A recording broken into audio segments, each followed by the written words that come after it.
एक मोठी बातमी समोर येत आहे। पोलीस पुत्राचा निर्घृण खून, नाशिक पुन्हा हादरले।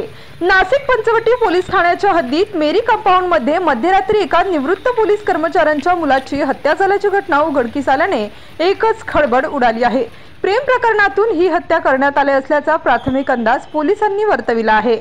मेरी कंपाऊंड परिसरातील मराठा समाजाच्या वसतिगृहाबाहेर गगन प्रवीण कोकाटे वय वर्ष 28 वृंदावन नगर म्हसरूळ नाशिक या युवकांची मंगळवार दिनांक 20 रोजी मध्यरात्री अज्ञात मारेकऱ्यांनी डोक्यात तीक्ष्ण हत्याराने वार करून हत्या केल्याची घटना उघडकीस आली आहे।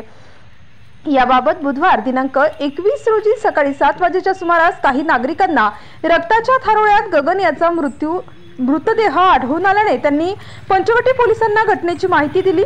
घटनेची माहिती मिळताच नाशिक पोलीस उपायुक्त गुन्हे शाखा प्रशांत बच्चाव, सहाय्यक पोलीस आयुक्त पद्मजा बढे मॅडम, वरिष्ठ पोलीस निरीक्षक मधुकर कड, पोलीस निरीक्षक ज्योती आमने यांच्यासह पोलीस कर्मचाऱ्यांनी घटनास्थळी धाव घेत पंचनामा केला।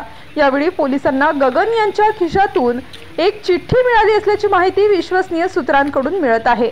तसेच ही हत्या प्रथमदर्शनी प्रेम प्रकरणातून झाली असल्याचा संशय वर्तविण्यात येत आहे।